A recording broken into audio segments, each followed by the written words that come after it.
So today we are continuing our Chakra 3.0 series, which is all about healing the interface between our divine self that our chakras make up and this curious shadow world that we live in. And if you've not listened to the Chakra 2.0 series, briefly, what it was all about was understanding the chakras a little bit differently. Because we often think of the chakras, we've often been taught this for the last few decades, that, the chakras themselves can be blocked. That there's an issue in our chakra. And the challenge with that is that we believe that there's something wrong with us. And as soon as we believe there's something wrong with us, we don't think we can fix things. We don't think that we don't have the confidence to actually make the changes that we'd like to change, because we think, I'm kind of damaged from the inside out. Whereas if you imagine that there's actually two worlds running, there's this world of light that our chakras are actually a part of. They're perfection, right? They're divine whirling wheels of light. They don't change. They're always whole. But then we have this crazy world.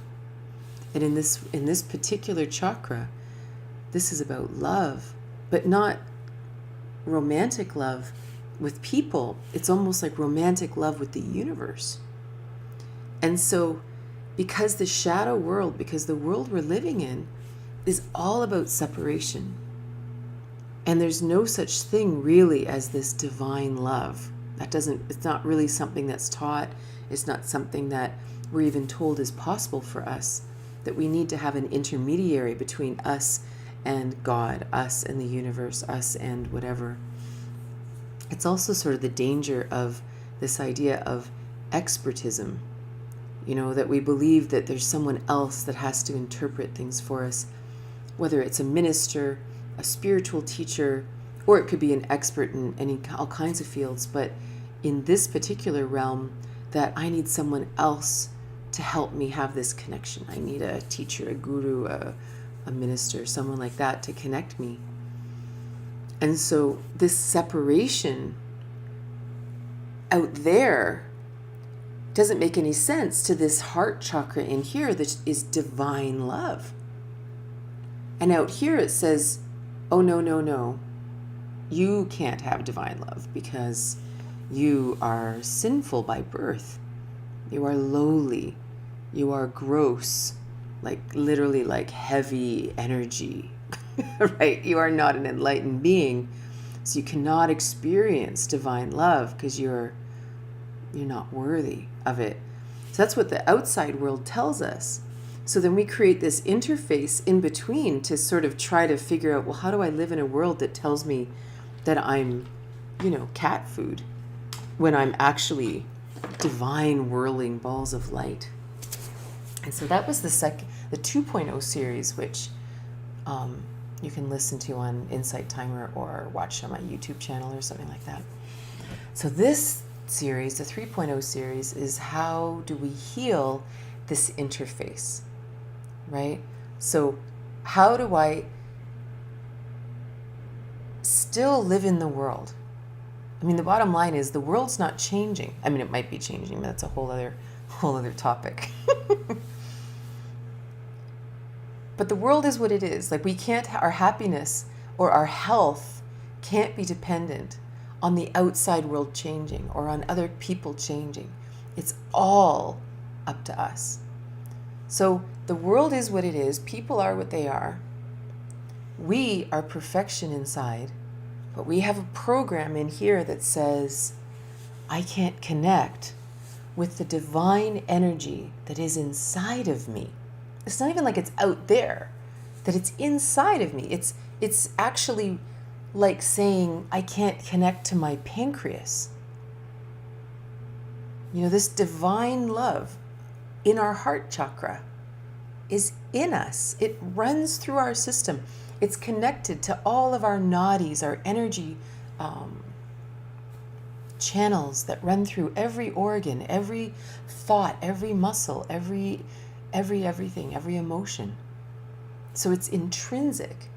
So we have to sort of look at this program that says, no, you can't connect with that. Like, isn't that curious? It's like literally we're not connecting with ourselves. We're not connecting with our true nature, our true divine love inside of us. It's very, very interesting. So that's what we're talking about today. So the fourth chakra we often talk about, it's love. And one of the challenges and one of the things I just want to pull apart here for a moment is the difference between second chakra love and fourth chakra love. Because the second chakra love, this is how we connect with other people. You know, I love you, you love me, I want you to love me. You know, this sort of compassion and romantic love and committed relationships and all that kind of thing, or heartbreak in that second chakra. That's not what we're talking about. The second chakra is how we interact with other people. And what's interesting is we are going to pull these chakras apart to look at them individually, but really they're all one. So this divine love that we feel in the fourth chakra, there are times that we feel that with other people. We feel loved. We feel the desire to express the love flowing out of us around other people. Like, this is a real thing. The challenge when we identify love in the second chakra is suddenly our ability to experience love in the world is dependent on the actions of other people. Whether or not I feel love is suddenly dependent on whether you choose me as a lifelong partner. Well, whether or not I'm a divine channel of God's love has nothing to do with whether I have a partner, or it has nothing to do with whether I have children, or even whether I have community, right? Every single one of us is this perfect refraction of love, of the divine, of the cosmos, however we want to understand that. That essence of who we are has nothing to do with whether another human has chosen us. That, you know what I mean? Like they're not the same. We're not in the same wavelength. We're not in the same state of being. They're completely different. And this is really important because it's ironic that this morning I was humming Cher's song, "Do You Believe in Life After Love?" You know, and because this song is all about, you have this relationship, your heart is broken, and you don't know if you'll ever be able to experience love again. And this is the challenge when we so heavily identify in the second chakra, that this is my entire experience of love, that it's only with other people. So all of a sudden, let's say you date someone or you're married to someone and your paths diverge. Like, you no longer are actually compatible. Your desires have gone in different directions, or maybe you've even met someone else that you're more compatible with, or you have an adventure to have with this other person, and this relationship ends, and now the person left is like, well, what about me? But why are we so incredibly dependent on these other humans? So this is where the fourth chakra is really interesting. So sometimes they call the fourth chakra the transcendental chakra. It's transcendental love.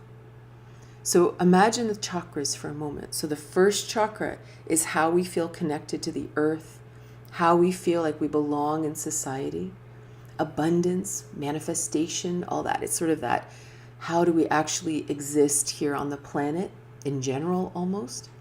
Then the second chakra is our interaction with other people. It's like, oh, hello, who are you? And do we like to hang out? Is there a resonance here? Or is there not? Am I meant to go and hang out with that person? We start to learn about this polarity, not polarity. Well, polarity, yeah, but we start to really play with the dynamics of magnetism, and trusting magnetism, that when I'm drawn to this person, and not in our brain, we'll talk about that in a minute, but when I'm actually drawn to this person magnetically, but I'm repulsed by that person, and it's not personal, it's just, we're not on each other's paths right now, I need to go this way. But of course, because of Hollywood and because of training, we take all these things very, very personally, that there must be something wrong with me, that that person doesn't want to be with me. And it's like, but you're just not on the same path. Like, it's a very curious thing how we've been sort of trained that we should force people onto paths that aren't theirs, which probably comes from, believing in scarcity. Believing that there's not enough people in the world, or there's not enough, which is ironic, right?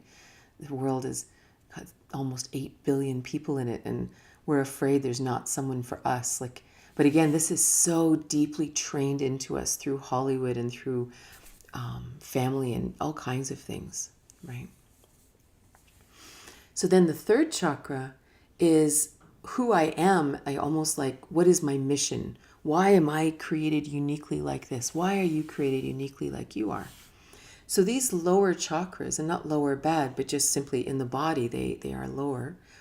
Who I am, how I interact with you, and how I am in society. These are places that it's really easy to be highly identifying with. Do I have enough food? Do I have company? Do I have friends? Do I have family? Do I have a partner? These are things that are very they define our world on a very tangible way, right? So if this person tells me that they love me, this is real, right? I know, okay, I'm lovable. That person loves me. Okay, I can hold on to that. Once we get into the fourth chakra, we're no longer in this lower triangle that, the first chakra, second chakra, third chakra. The fourth chakra in the heart is beyond those things. It's transcendental. And so when we talk of love in the fourth chakra, we can't mix up the love in the first, second, and third chakras. This is not the same. It's not self-love. It's not love of other people. It's not love of children. It's not love of anything like that. It's not love of nature. It's not those first three chakra experiences of love. It's transcendental. It's beyond that. So this is a really important thing to imagine, because, for example, in the Share song, because we've had a breakup in the second chakra with another human, we easily cannot experience love on a transcendental level, which is actually so much more important. Because ironically, if we are struggling to feel this love in the fourth chakra, ironically, we won't feel it in the second either. So even if someone just lays down their heart and says, I love you more than anything on the planet, we don't believe it. Right? Because we can't actually receive love, because there's something amuck in the fourth, in the interface in the fourth chakra. So one of the things we think about when we think of the chakras is we think about the back side of the chakra and the front side of the chakra. So the back is where we receive, and this is in all the chakras. So this is where we receive love in the fourth. And then the front is how we then share it out. It's almost like the back is the feminine, how we receive, and the front is the masculine, how we give. So it becomes a really interesting question why we struggle to receive love from the universe, not from other people. We can look at that in a minute, but let's just go into that transcendental space. Why don't I feel love and connection with the universe? My teacher Jim used to equate love with connection. That it's just how human beings connect with people and the world around them. So even if we kind of forget the word love, why do I not feel connected to the universe? Why is that? Well, one of the reasons is we are actually trained as children that you can't connect to God. And I'm just going to kind of use religious terms for now. Especially in the Christian faith, for example, we are taught that we are born sinful. You are lowly. You cannot connect with God, which is so ironic because within the Christian faith, Jesus taught that, we have the Holy Spirit within us to guide us. The Holy Spirit within. Well, this actually reflects in the Hindu religion that all things are Brahman, all things are God, but Atman lives in the heart chakra. And Atman is like my personal, again, it's so funny, right? As soon as you get into transcendental things, there's no words that are right. But Atman is like my personal experience of God, of Brahman.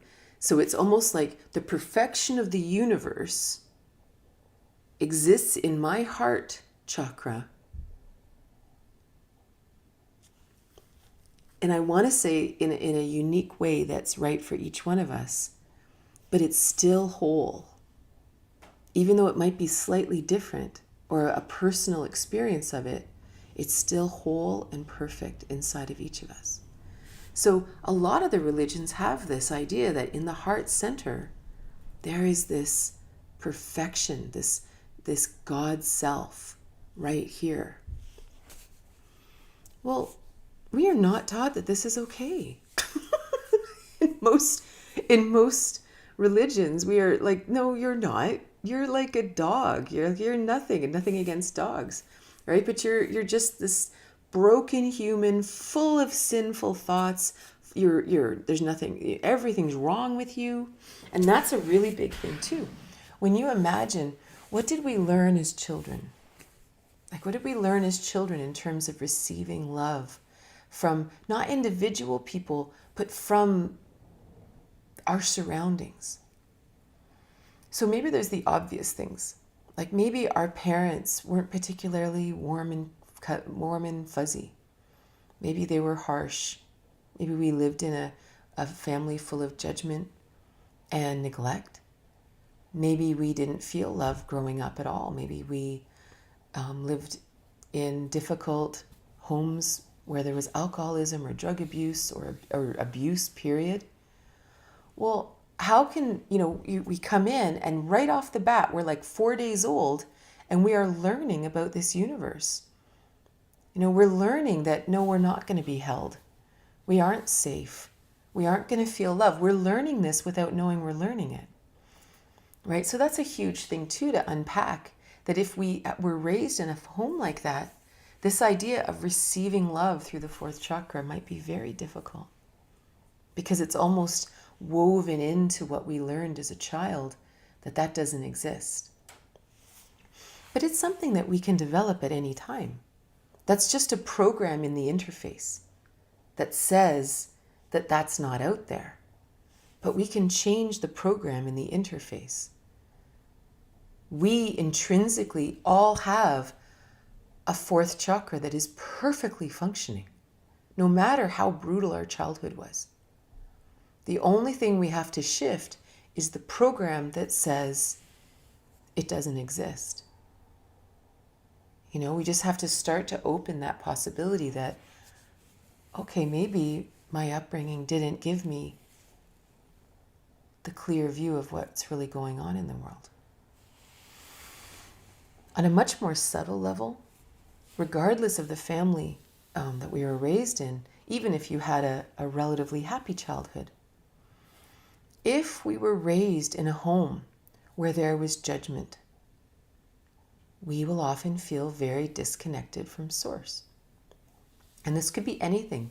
This could be that we were personally judged by our parents, that we weren't good enough, which of course is just a reflection of them. Again, so we've sort of internalized their program into our interface. It has nothing to do with us, really. But even the idea that we can judge others, that, sitting around the kitchen table and mom and dad are saying, well, can you believe that they did this? And can you believe that person? Well, it's so good. She lost a lot of that weight. That's, she was really putting on the weight for a while, and did you hear this? He lost his job. I just don't know what they're going to do. Like, this is sort of innocent conversation that we do hear around the kitchen table. But what we're learning as a child is that there's something wrong with people if they are overweight. There's something wrong with people if they don't have a good job.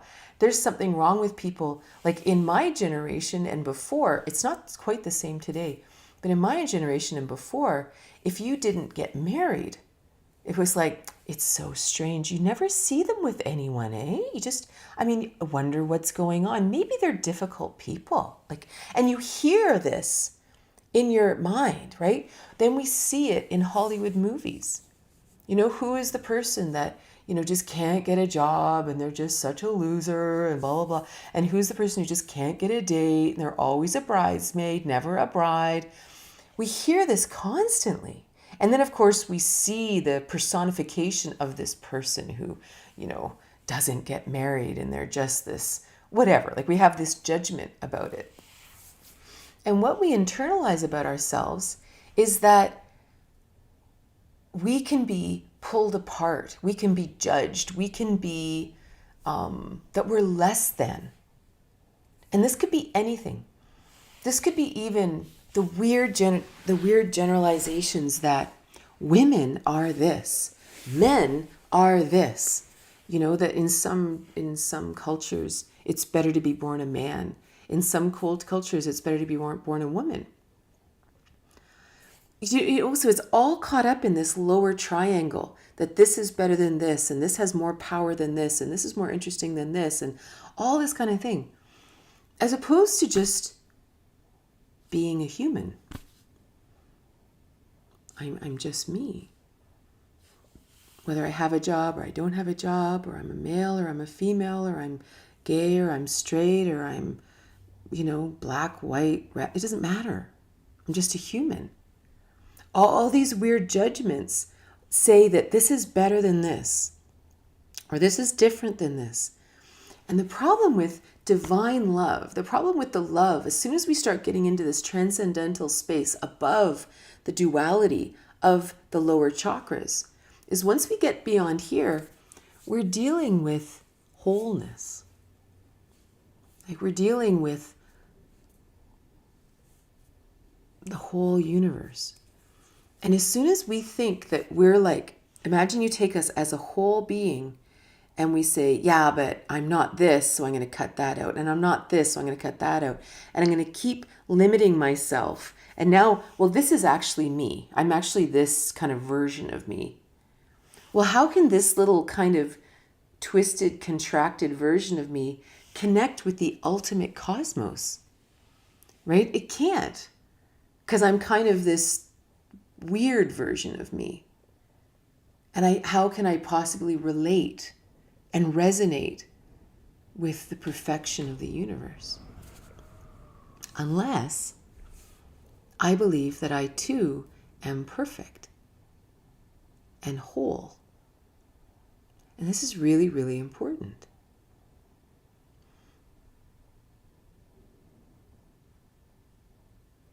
Because as soon as we feel like there's something that we could change, or there's something that would make us better, we are disconnected from the whole. And this is really important, to really sit and say, in my life right now, exactly as I am, exactly in my circumstances, in my body, in my mind, I am whole. I am complete. This is really, really important. And when we actually realize that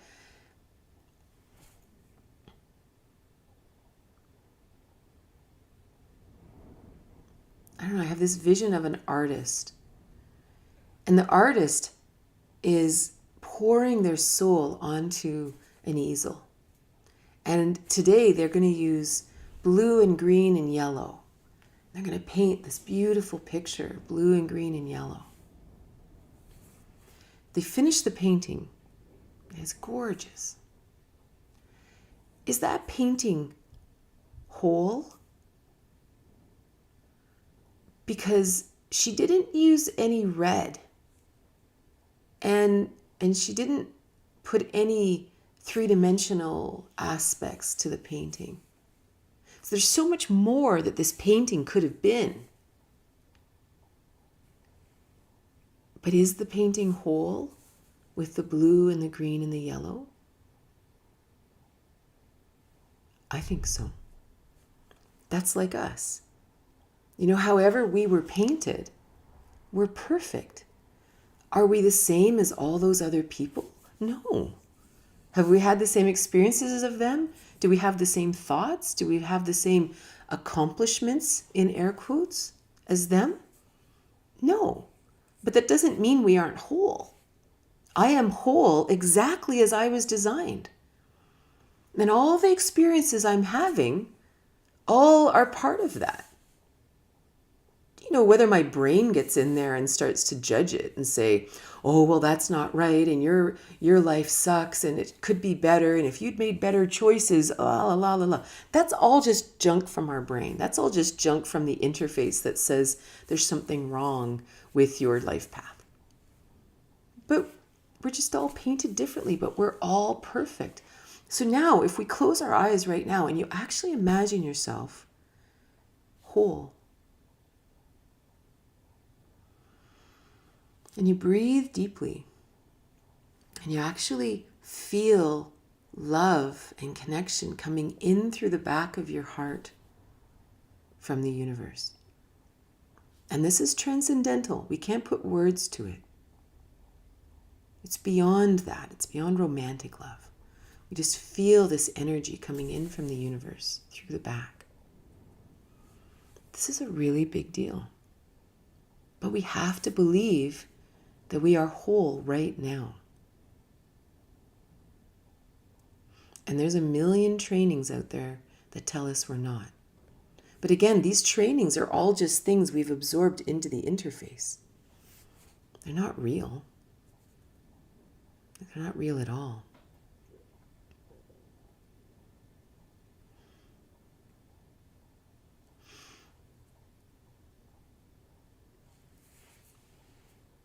There are other ways that we feel separate from the universe. One of the big ways is that we actually are living a life that isn't ours.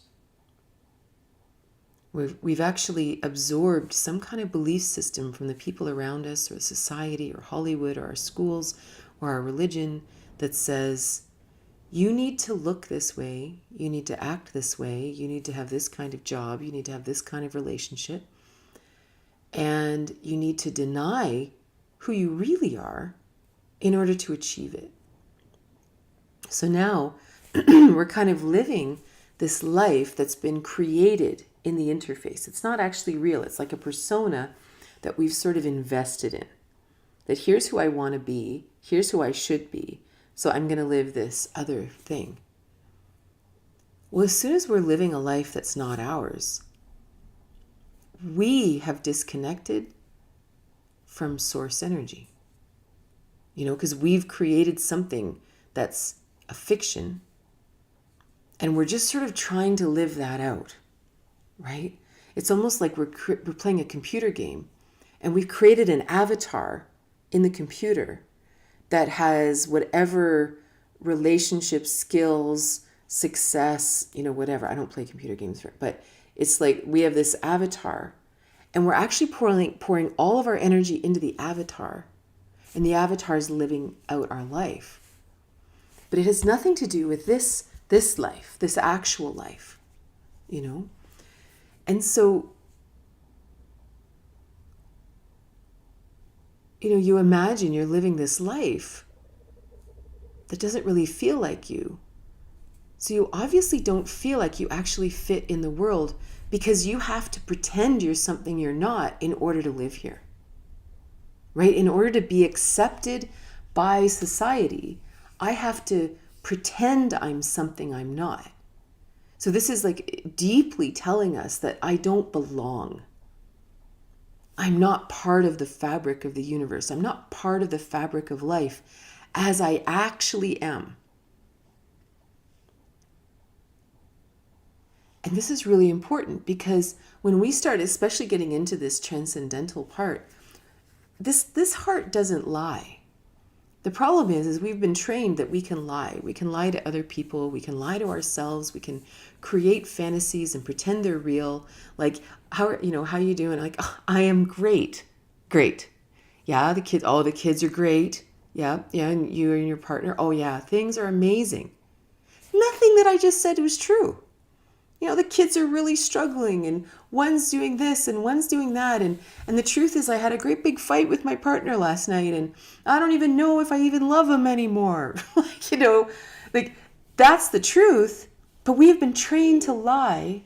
And sometimes we don't even, it's like, I don't even want to think about it. Like I just have to get through the day. I can't think about it. We're actually, well, how connected are we going to feel to the universe when we're not even admitting where we are on the planet? We're not even admitting what's going on. And so that seems like a funny thing to be in the fourth chakra. But if I'm not even living the life that this soul, my soul, when I say soul, I point to this heart chakra. My soul, if I'm not living the life that this soul came to live, how am I possibly feeling like I'm part of the fabric of the universe? I often think of each of us as a piece of a clock, like an old-fashioned clock, not a digital clock, but an old-fashioned clock. And we each are these perfectly designed little pieces that all work together, these little cogs and switches and stuff. And when we are our absolute unique self, we all fit together perfectly and we know that we're part of this whole. And together, we, do whatever we do. We keep time before a clock. But we know that we belong. But if we aren't being our unique cog, we don't fit in the clock. We have all these issues and there's all this dissonance with everything around us. And we don't feel like we're okay. We feel like there's something wrong with us. And then we disconnect. And then our brain gets in there and starts to say that, that we're even unworthy. We're unworthy of love. We get this a lot in the second chakra world. That because I don't look like Brad Pitt or I don't look like, Christy Brinkley or something, or I don't know, that there's something wrong with me. That there's this idea that everyone's supposed to look like a Barbie or a Ken doll. And if you don't, then no one's going to love you. This is huge in the advertising world. You have to look like this, otherwise you're going to be alone. There's a movie out there called They Live. I think it's called They Live. And basically aliens have come to Earth and they're sending a signal out and it blinds us, and there's all of these advertisements for gymnasiums and all that kind of thing. But the subliminal message behind it is, if you don't do this, you will be alone, right?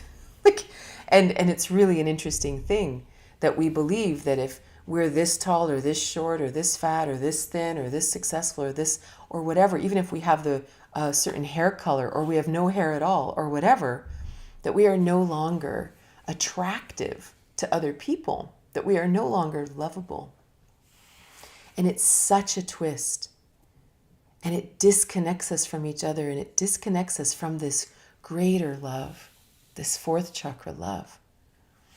And it's so insidious. It's like, I wish I could remember where I heard this story. But they were talking about the weird idea of judgment. And they were saying that there was like a tribe in Africa. It's always a tribe in Africa, right? But so they were talking about, let's say, take an example of something like penis size.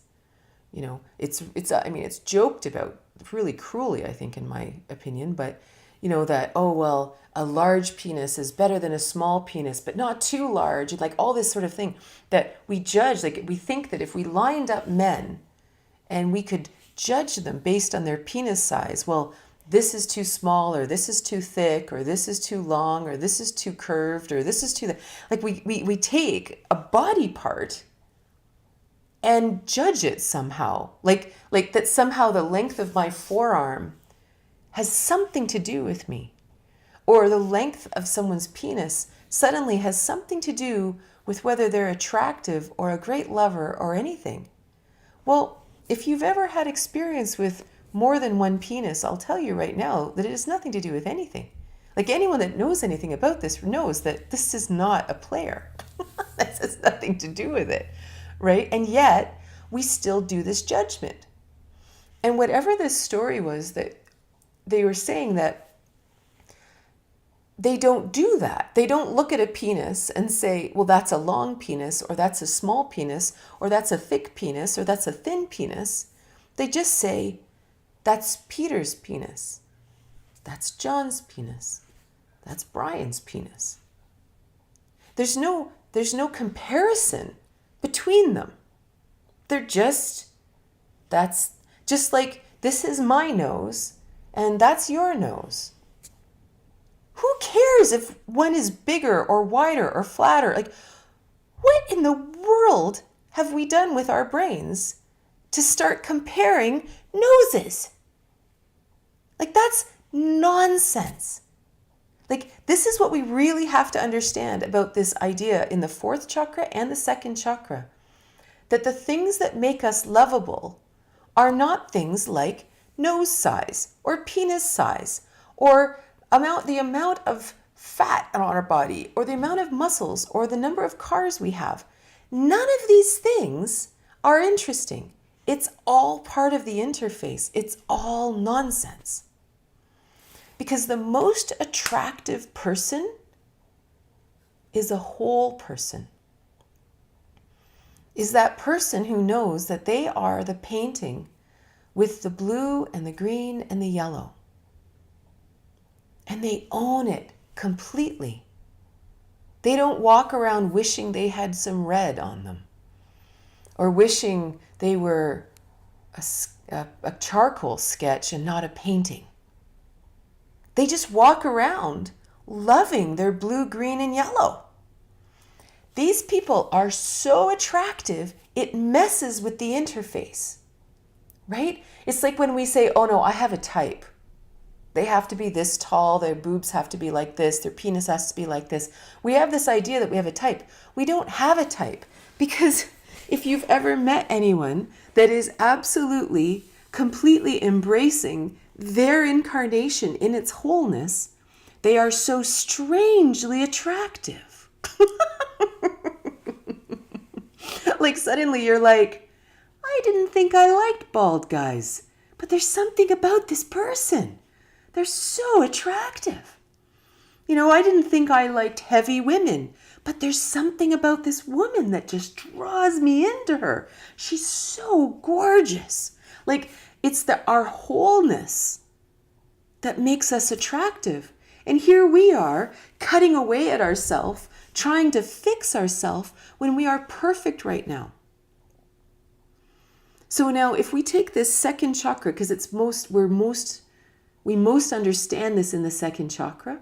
So if we really look at ourselves in the second chakra, how we perceive ourselves in terms of relationships with other people, if we actually imagined ourselves, just me, here's me, here are the colors I am.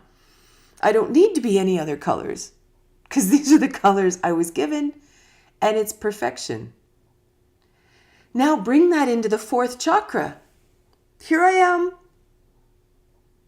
I am part of the universe. I receive love constantly. I am fully connected to the universe in my perfection. So now you take this person, and not only are they embracing their color palette, whatever they were given, but they also have this crazy amount of love energy flowing through their system. right? So this is all just this, how do we allow ourselves to receive love through the back? That's all this is. Because that's our number one struggle in the interface in the fourth chakra, is that we don't even feel like we can receive it. But when you can kind of rest back in this love, imagine, and again, I'm saying to imagine, because this is a transcendental love, right? It's not the love of the last partner I had or my parents or anything like that. It's not that. It's not the same. If we close our eyes and you imagine yourself held by 100 arms of loving arms, and it's warm, and the sun is shining, and the birds are singing, and you feel this beautiful love from the universe. We can feel that whether we've ever experienced it or not in the second chakra. We can feel it in the fourth. So this is this love from behind. And this is a beautiful meditation, to just sit and receive this love. And again, it doesn't, because it's not dependent on circumstances.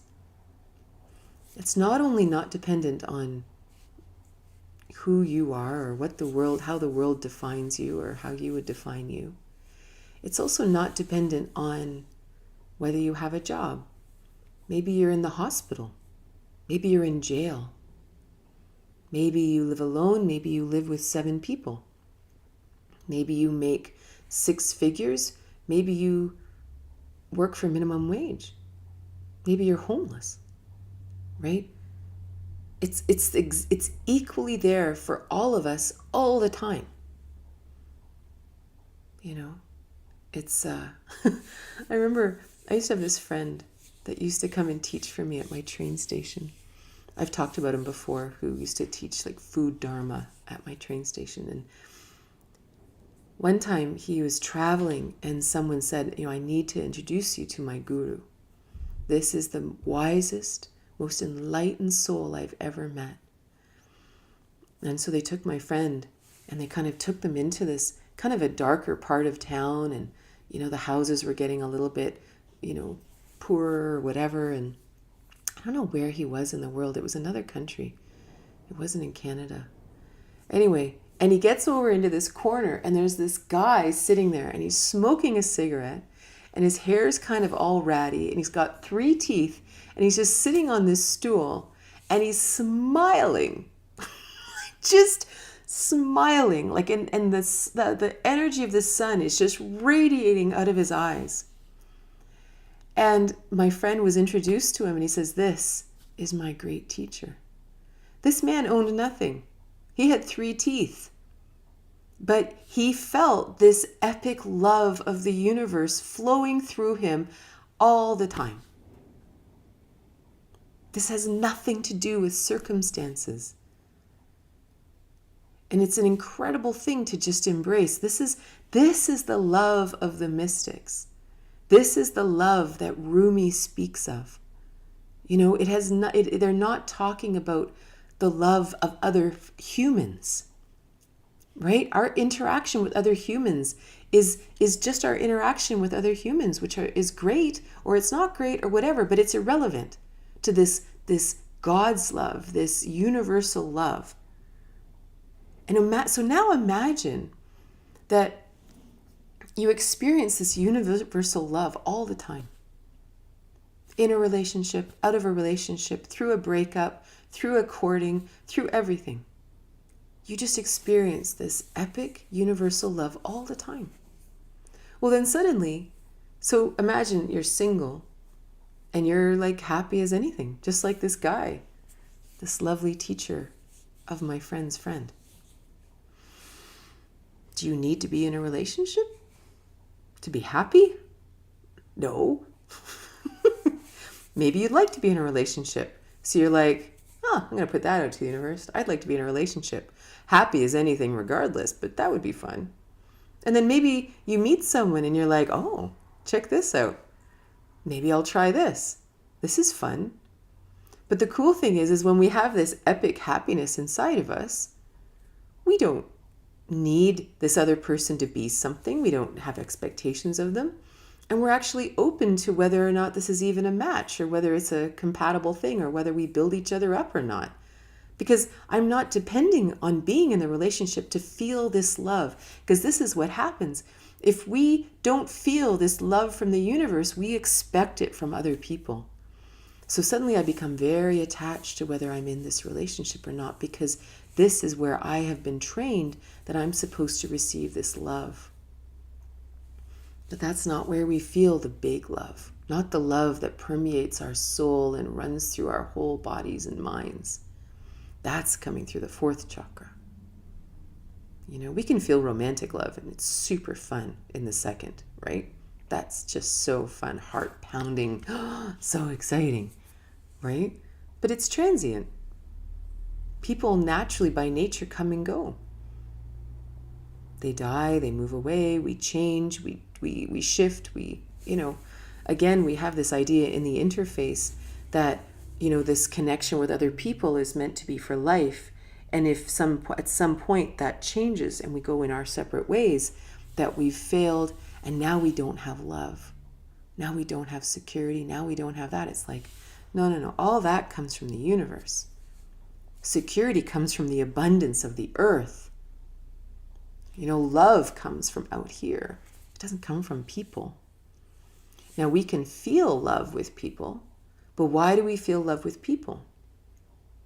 Because with this person, I can really be myself. It comes back to that being on our path. Right? When I am really on my path, when I'm really being who I was designed to be, I feel love in the universe. So when I'm with you, I feel love in the universe. And maybe when you're with me, you feel love in the universe, and now we're in love. Right? But it's just interesting to know that it's more than this. It's just more than that.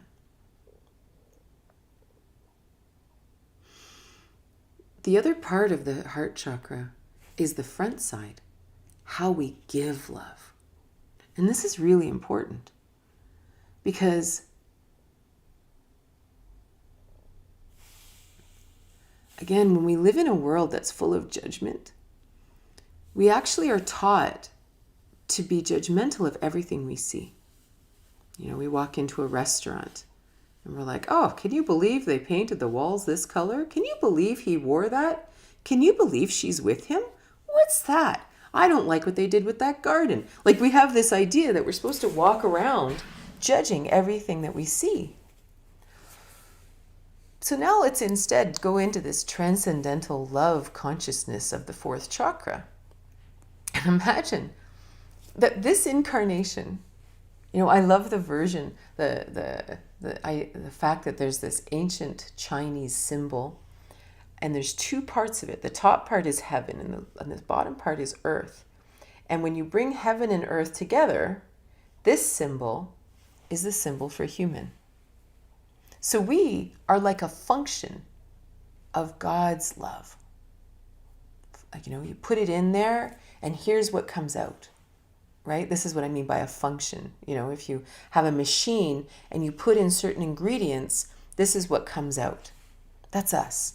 We're the machine of God's love. Right? So we receive all this juicy love from the universe, and then we share it out into the world. And we say, I love that, and I love that, and that's a cool color, and I love this, and I love that, and I love this. Right? There is a place for judgment. There is a place for discernment. And normally discernment comes when we have to make a decision. Or if I have to make a decision as to what flowers I want to plant in my garden, I'm going to say, I like those more than I like those. Those ones seem to be the ones that I want to go home with. It doesn't make the other ones wrong or ugly or stupid. It's just these are the ones I'm drawn to. These are the ones I want to bring home. Imagine living without this judgment of everything we see. Because as soon as we have a judgment of it, we don't just pour love into them. Even people. How easy is it to not let this universal love flow into this other person because they're mean to you, or they're mean to that person, or you deem them unworthy of love. And again, it doesn't mean we have to be in relationship with them. Like, this is not second chakra stuff. It doesn't mean I have to live with you. It doesn't even mean I have to have a conversation with you. But I can allow love to flow to you. And not in a weird spiritual bypassing way. Love all around, like not like that. But just actually just releasing all the judgment that we're taught in the interface and allowing this love to flow through. So if you close your eyes and imagine yourself for a moment, imagine you have your body, and you have this heart chakra, and you imagine this beautiful golden light coming into the heart chakra and then shining out from the heart chakra, and you're just walking around the world like that. You know how that would feel. And ironically,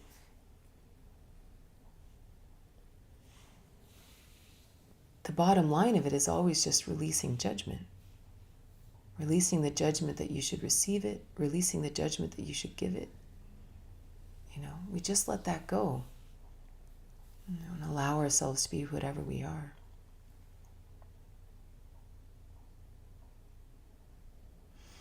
The last thing I want to mention is, so one of the ways to actually really get on path with this and to really feel it is to just do what we love to do. Whatever you love to, if you love to read, sit and read. If you love to play with dogs, play with dogs. If you love to paint, paint.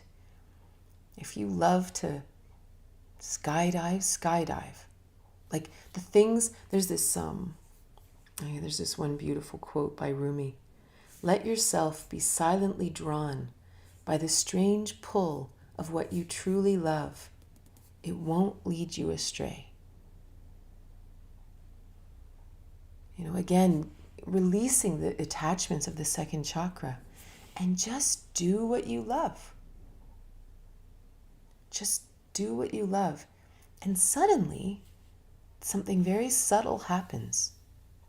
We subtly start feeling like we really belong, right? We really start feeling like, this is my world too. I love being here. And all we changed is that we started doing things that we really, really love, right? Really honoring and connecting with our soul's desire. So thank you so much for being here. I hope you have a wonderful day.